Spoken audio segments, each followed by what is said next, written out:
Hello there, Aries. Welcome to your no tarot reading. So, when I was shuffling out the spread, I saw two images for you, and I'm not sure which one comes first, but they're definitely related. So I'm just going to relay those images to you, and then we'll go over the spread, okay? So the first thing that I saw, which was pretty amazing, was you're at a scene at a circus, okay? And there is a big cannon, and this was back in the days where they shoot people out of cannons. And there's this little boy. He looks really, really young, and he had like a superhero cape, a red cape on, and like, a Speedo outfit. And he's getting into the mouth of the cannon. Someone shoots him off, and then he kind of rolls up into a ball, and then he rolls a vast distance, and he lands on a net, and then he stands up, and the crowd cheers. Okay, so that's the first image that I saw. The second image that I saw, and I think it should have gone first, but I saw this monk. He looks like a medieval monk, and you know how back in the days, if you look at images and drawings from the medieval time period, the monks, their heads are bald, but they have like hair that's growing on the side, okay? So he's like a medieval monk in this really dark castle in his study, and it's really dark outside. You can see the moon, and you can see the steeple in the chapel, like outside the window. It's really dark.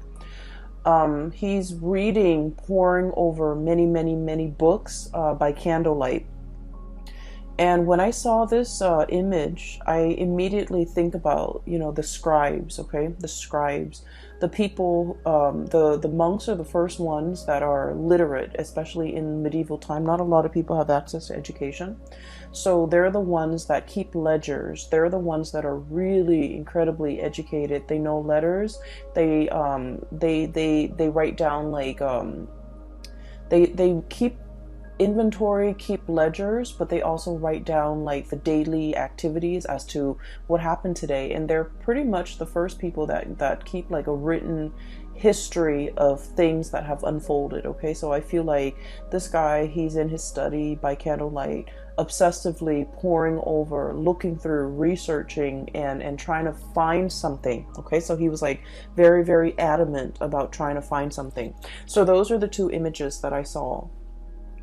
And it was really difficult for me to try to get those images to kind of like tell the story. Okay, so what I feel is happening here is there's something that you are doing, and I feel like for many of you this is a part of like a job. For those who are self-employed, I feel like you're trying to launch something, and you're obsessively trying to do the preliminary background research, the market research, I'm hearing like patent. So for some of you, you might be inventors. You might be poring over all the patent history to make sure that this thing that you are trying to bring forth into the world has not been done before, like a violation of patent, for example, patent laws. And then I feel like for others of you, especially if you're not self-employed, you're working for other people, I feel like you're trying to look into the regulations, the rules and the regulations as to how something was done in the past, and then you're trying to bend the rules, okay? I feel like there's something here about not wanting to follow what was done in the past, wanting to trailblaze, wanting to create your own path. And I feel like you don't have a precedent. You don't have like, the thing that comes before for you to guide you. You're kind of like starting from scratch. You're starting on your own. And I feel like there's a lot of risk associated with it. Okay. Hence the little kid being launched out of a cannon. Okay. So like, I feel like in some way physically you're thinking like, how is this going to work? What exactly is it going to look like? And so it hasn't been done before, so you don't have an example to go by. You just have the idea in your head, and you're trying to bring it forth into the real world. And the real world is like constrained by the law of physics. And so you're just, trying to do that research into a field or into an area, a specific a specific field that you're not very familiar with, okay? And so I feel for many of you, this is like a very huge new undertaking that you're planning to start off, and you feel that it's going to have like a tremendous yield, either financially, monetarily, or just, it's something that you feel that needs to be done, and you're the person that wants to lay out the preliminary groundwork for this, okay? So this is like a huge undertaking that you're kind of like a responsibility that you're taking on, mainly because I do feel for many of you, normally you don't have the patience to kind of like, do the research, sit there and pore over volumes and volumes of things to dictate how this is going to happen. But for some reason, for some of you, you might be personally invested in it, or you might feel like, no, this is the right thing to do. I want to do it right, or I want to do this for somebody. There's like an emotional connection, or like an emotional reason why you want to do it. For others of you, you're like somehow invested in it, where you're just like, no, this is something that needs to be done because it's going to lay the groundwork for what's to come, and I want to lay the groundwork in the direction that I want to see things happen in the future, okay? I do sense we have here the Judgment card and the Justice card, okay? So this deals heavily with legality. The Justice card, this is about weighing out the pros and cons, okay? What is right morally, ethically, versus what is right like internally. And then we have here the Judgment card as well. Light bulb moment, okay? Some major idea that you are trying to bring forth into the world. It's almost like I'm getting a very strong like Aquarian, influence here, where you're like so ahead of your time. You have these ideas swirling in your head, and I feel like you're trying to conceptualize it. You're trying to make sense of it. You're trying to like sort out these creative ideas, put them into little neat boxes so that you can understand exactly what you are trying to work with. I also feel like it's a major ethical or a moral issue that you're grappling with, okay? Whenever we are linked up with laws and legalities and rules and regulations, I feel like especially for many of you, you have an innate sense of what is wrong and what is right. And I feel like there might be some type of a moral conflict between what you feel is right, what you feel is wrong, versus what the laws dictate is right, or what the law dictates is wrong. So there might be some type of a legal framework, or just some type of a framework that you're working within that you feel needs to be changed, and you're trying to find justifications for how to change it. You're trying to find evidence. You're trying to find like nuances in the law so that you can bend them. And I feel like you're doing this because internally you're driven by your own sense of what's right and what's wrong. And so you're trying to, shape it or fashion it in a manner that speaks to you. So I feel like for many of you, there might be a situation in a work environment where you're just like, this is not fair. This on paper, it says this, but in my mind, in my head, in my heart, it feels wrong. And so you're trying to, find a way to get around it, is what I'm sensing. Okay. So this is coming in really, really strongly. And then going to the second image, this is what I'm sensing here, is there's a situation where, once again, you're trying to bring things forth into the world. It requires a lot of background research from your side. And the more that you read, the more ideas come to mind.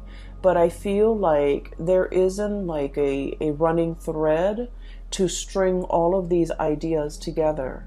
And so in that way, you might feel like you're kind of ill-prepared to make the connections, to make the dots, to connect the dots in some fashion.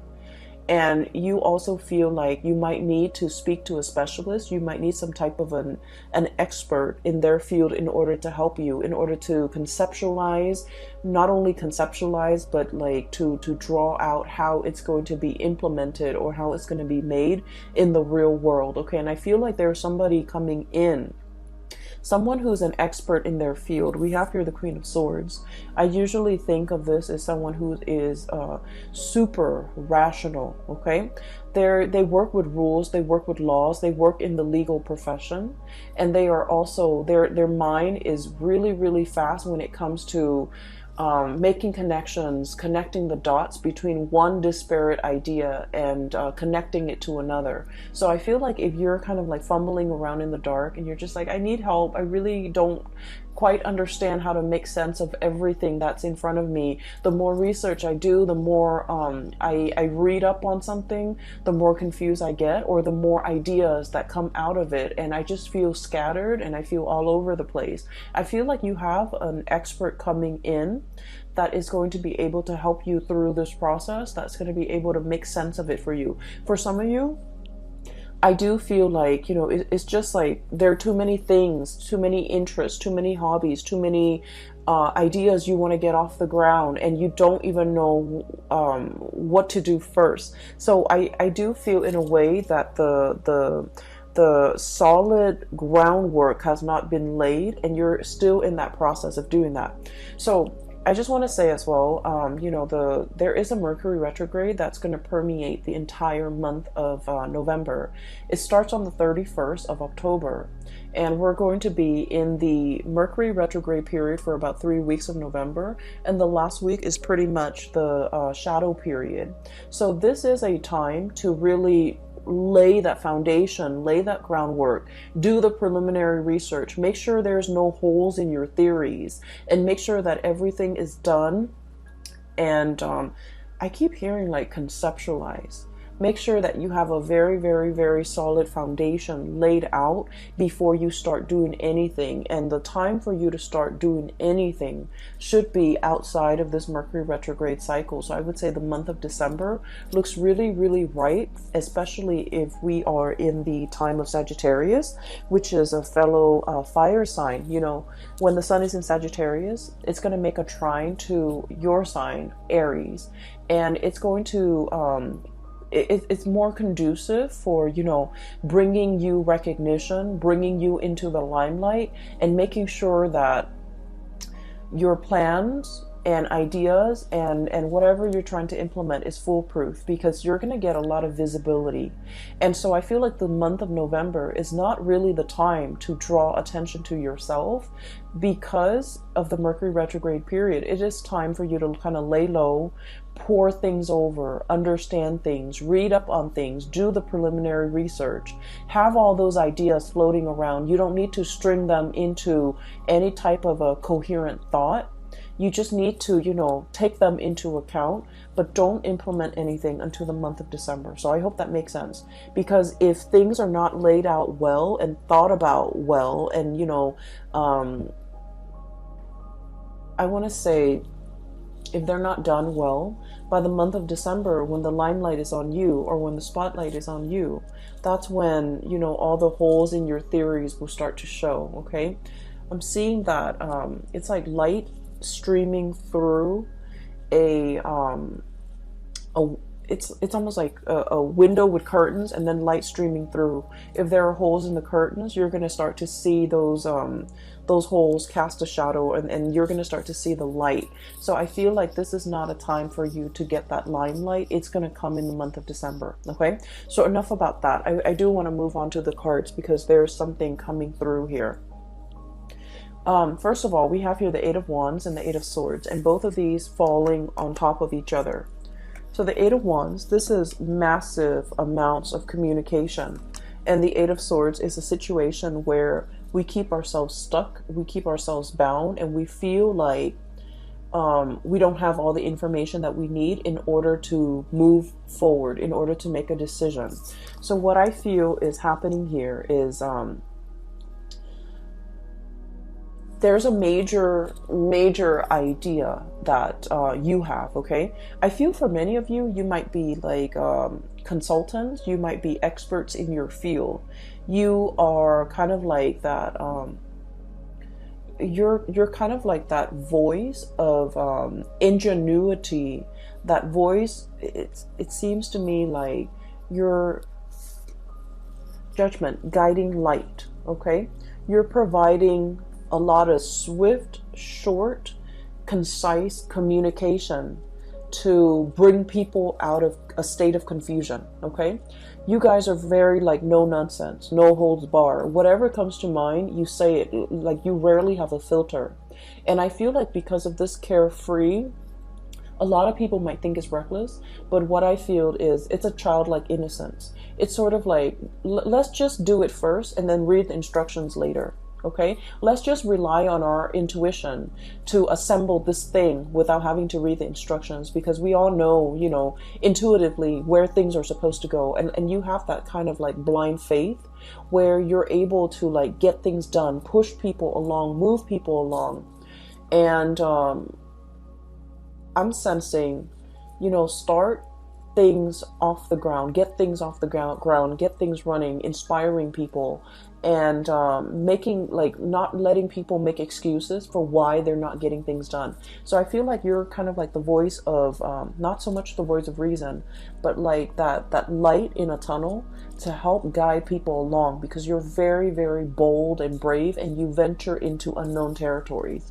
What I'm sensing here is, there's definitely a situation where you're kind of like guiding somebody. And I feel like there's legality, like legal issues surrounding it. And once again, I mentioned before, you know, the whole sense of legality. What is right, what is written down as, you know, the law of the land, you don't agree with it, okay? You feel like there's something lacking here. It's the law or whatever's written down is very, very self-serving. So you're trying to find a way to bend this situation. And so many of you are kind of like working behind the scenes. Many of you are trying to find loopholes. Many of you are trying to find ways to get around things and to do exactly what you want. Like, I'm sensing finding shortcuts, finding like the quickest point from A to B without having to circumnavigate, you know, like without having to kind of like dodge obstacles left and right. How do we shoot from here to there in the quickest manner? Okay, shooting out of that canyon. And so as a result of it, I feel like you're in a position either to guide people from all the obstacles that are kind of like strewn in their path. You're trying to find the quickest route from A to B to guide others. And you're trying to find as well kind of like the boldest move for you to make. And I feel like you're just going to land on your feet, okay? Like that kid being shot out of the canyon. If you're in a position where you feel like, I don't really know, you feel shaken, or you feel like, I don't really know how to realistically implement this in the real world, I feel that it's going to really take off for you. So that state of confusion where you're not able to make a decision, there's going to be that light bulb moment that will allow you to know how to move forward, that will allow you to know how to move on. Okay, so I feel like the energy is very, very conducive for having some type of a major breakthrough. You're getting like spiritual advice, you're getting a lot of information to, if it's like a long-standing problem and you've been mulling it over for some time, and you felt like the more research you do, the more confused you are, it's going to hit you in a way where you're going to be able to find the simplest way to get from A to B, to solve your problems, to jump over your hurdles, to kind of blast through these obstacles in order to move on, okay? I'm also sensing here a very significant person that's going to be entering your life, okay? We have here the Queen of Swords. So this is air sign, air energy, Aquarius, Gemini, Libra. And what I feel is, for those of you who are dealing with an air sign, or even dealing with somebody who's a little bit more on the icy end, They ask a lot of questions. They try to really understand you. I feel like polar opposites. Okay, so your polar opposite might be Libra, and Libras are kind of like the lawyers of the zodiac. They like to ask questions. They like to see both sides of the story. They like to they ask a lot of questions because as an air sign, they like to know. They like to learn.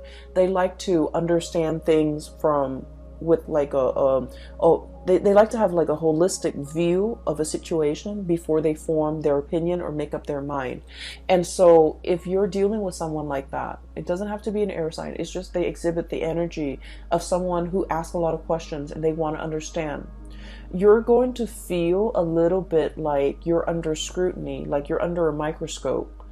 Like they're judging you, or they're judgmental, or they're trying to poke holes in your theories. But what I feel is, in the process of interacting with this person, they're going to make you stronger. They're going to make you able to defend your ideas, defend your beliefs, and to solidify and strengthen your ideas and strengthen your beliefs so that your theories have no holes. Your theories are foolproof. So I feel like you have somebody in your midst that is like this. And what I'm sensing is, for some of you, this might be like a romantic partner who you feel might be overly critical. You feel they might be a little bit cold, a little bit distant, a little bit contrarian. You say one thing and they don't really see things that way, so they offer their opinion. And you guys have had a lot of clashes in the past where you don't see eye to eye. I honestly feel like they might have belittled you by the way in which they interact, by the questions that they ask you. You feel like they don't support you, or you feel like they're constantly poking holes in your theories. And what I see in this spread is this person doesn't mean to do that. And I feel almost like I'm seeing walking around on eggshells. Okay. I feel like you felt a little bit judged. You felt a little bit like you couldn't be yourself. You felt uncomfortable, and you didn't understand why. You felt like they didn't trust you, or you felt like they just they shoot down your ideas. You felt very unsupported. Okay. And so I feel like this wasn't like an easy relationship. For some of you, this could be, I definitely feel a very strong love connection. So it could be like a love interest, a love partner, or even like a family member that you, for whatever reason, you really wanted to please this person. Okay. And I'm also sensing it's somebody that you hold in high regards. Okay. They're on a pedestal. They're on the scale here. That you hold them in really high regards, and for whatever reason, you are very eager to please this person. You really like this person. They don't mean to be harsh. They don't mean to make you feel like they're poking holes in your theories. It's just they can't help themselves. The way if their curiosity is piqued, if you're saying something that really strikes at one of their many interests, they're going to ask questions. They're going to ask a lot of follow-up questions, and it can feel really uncomfortable. And you're not the first person that they have made feel like they're under scrutiny, like they're under a microscope, like they're cross-examining you. You're not the first person, and I feel like this person has a tendency to do this, and I feel like they isolate a lot of people. They might have isolated friends because of their behavior. So I'm sensing here a person that doesn't mean it. They don't mean any harm, and they don't understand how they come across, and they don't understand how harsh they are with their words and their judgment, and they don't understand that people feel judged or feels that they're too judgmental, and people feel uncomfortable in their presence. Okay, so I feel like you're dealing with a situation like that, where somebody might be asking you, and they're asking you so that they can understand where you're coming from, so that they can understand your ideas. And So, you know, let your guard down definitely when you are interacting with this person, because I feel like they mean no harm, okay? When we're coming from a space, anytime we're coming from a space where we are constantly questioning somebody else's motives, Three of Cups, this is a celebratory card, an exchange of communication, ideas, getting together, having a really, really good time. And you have this, you know, a flow, a really soft, I want to say soft flow of energy. And then there's like, you know, mutual exchange, right? Of ideas, of energy, of support. And then all of a sudden this person comes into the picture and they're kind of icy and rational and just, you know, stone face, poker face. So you don't really know where they're coming from. So I feel like, you know, they have a habit of doing this and they're not really aware of it. And so anytime that we have an interaction with another person, we just need to take everything at face value, because I feel like the minute somebody feels like, you know, like a perceived slight, or you get a perception that someone is like negative or trying to shoot down your plans, the minute we get defensive in a social interaction, that's when we kind of like imagine things or energies that are not there. So I feel like in this situation, it is best to let our walls down. If they ask questions, just answer their questions. And I feel like it's going to create a more even flow of energy, okay? For some of you, you have somebody in your vicinity where there were like a lot of communication, like we have here, you know, arrows of love, a lot of communication happening all at the same time, and things are great. And then you go through a period where there's like zero communication, Eight of Swords, being stuck in a prison of swords, and you're just like, what just happened? Which way do I go? So I feel like you're dealing with someone who you feel is blowing very, very, very hot and cold. You don't know from one day to the next where you stand with them. I keep hearing bipolar.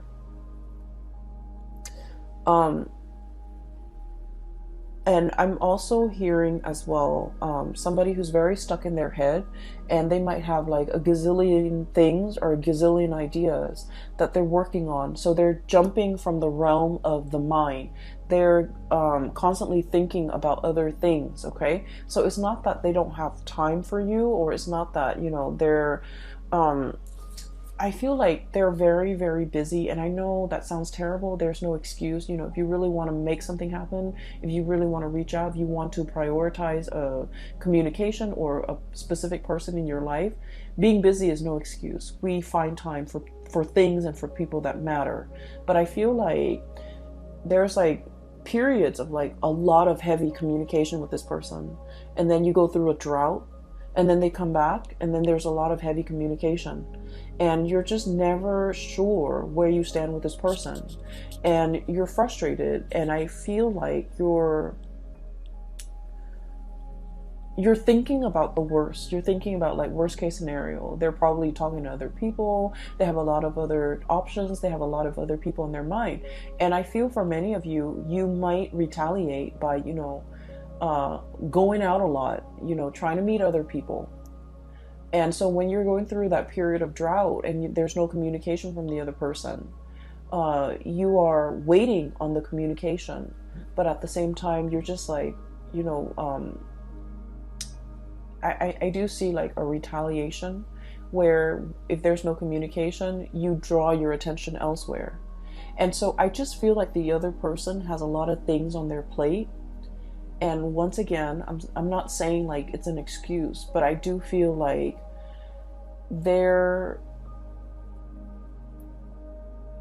I'm sensing like you and the other person, the way in which you do things are very different. And so there's lack of understanding from your end to their end, where they're coming from, why they're like this. And then from their end to your end, there's lack of understanding why you need certain things. You might need a lot of communication, and I feel like they need a lot of downtime. Does that make sense? So I feel like that's you're like polar opposites, and the way in which you need others, the way in which you express love, the way in which you express concern, and you know, The ways in which you show affection is very, very different. You might need that entangled, constant communication, a lot of validation. They need a lot of distance and alone time and downtime, okay? If the connection is there, in their mind, it's already there. We don't need to, reinvent the wheel. We just need to have separate lives. So I definitely feel like one person needs a lot of intimacy and reassurance and attention. And then the other person needs a lot of me time, a lot of downtime, a lot of space. And there's a potential here for the two of you to kind of like bridge this divide and to be able to kind of understand where the other person's coming from. I don't see like a situation where there's like, from their end, I don't see that they're dating other people, running around with other people and things like that. I do feel like you might have thought that, but I don't see it from their end. But I do sense that they're wondering as well, the times in which you guys are not communicating. What are you up to? Are you out there dating other people with this Three of Cups? Like getting to know other people, trying to, forget them? And then we also have here the Nine of Cups, being comfortable and happy and satiated on your own, not needing them and, living your life. So I feel like there's a potential here for like a lot of misunderstanding between you and another person. If that has been the case in the past, there's a coming together, a reckoning, communication, things being revived, okay? And then I also feel they're coming back in, wanting to communicate. Queen of Swords, Nine of Cups, wanting to communicate, wanting to, understand where you're at. And the blue color is coming out very strongly here, which in the blue eyes and the blue color, I do feel like you want them to see, okay? You want them to see that you're okay without them, that you're happy without them. But once again, I feel like this person means a lot to you and you want that validation from them. You want to see. So if this has been somebody that has kind of like left you high and dry in the past, I feel like a part of you really wants to show them, really wants them to see that you're okay, you're happy, you're dating, your social life is really thriving and taking off, or your dating life is really thriving and taking off. Like you want to see. Some of you might be posting on social media, posting like, that you're out and about, you're having a good time, you're enjoying the single life, if this is an ex. And then I definitely feel like, they're thinking about you. They're trying to access you, access the photos, access the information. They're definitely physically seeing to make sense of it. Okay, so I do see a tit for tat retaliatory type of an energy here where you want somebody to see that you're doing well, that you're doing fine, that you're happy. But once again, it still points me to the fact that you are wanting some type of validation from this person, okay? If it is an ex, I feel like it's going to be the end of it. If it is an ex and you just feel like you go through periods where you hear nothing from them and then they come back in expecting everything to be okay. What I have is a stoppage in communication, Four of Swords. This is taking a break. And then we have the Five of Swords, and I usually think of this as like mincing, dicing something to kind of like cut it up into little pieces. It's like, I no longer need this connection. I no longer need this communication. I've been waiting for so long. It's finally coming in at a point where I'm at peace with myself. I'm happy and I'm doing really well. So I don't need it. So I feel like many of you will be in a position where you get to kind of like give this person a piece of your mind. Like, I don't need you. I'm doing okay on my own. I am very, very satiated and incredibly happy. And so I don't need the crumbs and, all of this that you're bringing into the picture. But then on the other hand, I do feel like many of you, you're dealing with somebody where there is a lot of misunderstanding. What they need and what you need are totally different things. You might want to be the one, you know, going out, having fun, wanting to be the life of the party. And the other person, they crave a more peaceful, a quieter existence. And I feel like there will be like a bridging of the gap where the two of you will kind of like meet in the middle and try to, I want to say like compromise, okay? Like compromise. So I'm getting a very strong polar opposite here. And once again, your polar opposite is Libra. Libra is coming out very strongly in this spread. So for just a warning, for those of you who are dealing with a Libran person, I do sense there's a lot of misunderstanding, and I would just urge you to kind of, you know, slip yourself in their shoes to really understand and mull over and think about what they have said to you in the past, because I feel like you guys are talking over one another. You're speaking from here, they're here, and then the it's like, you know, the two shall never meet. So I feel like there's a lot of potential for misunderstanding. And so you kind of have to go back, cycle back into your, you know, memory Rolodex of all the conversations you've had, of all the things that they've told you, because I feel like they might have said a lot of things and you misinterpreted a different way. And likewise, you know, this energy flows both ways. You might have said things that they have completely misinterpreted. And so I feel like there's a definitely miscommunication that can be fixed, and the distance can be bridged between you and this person, okay? In particular, if you're dealing with a Libra, because I feel like one person feels like the other person is withholding information or withholding affection, and so they find affection elsewhere. And that can be you or that can be them.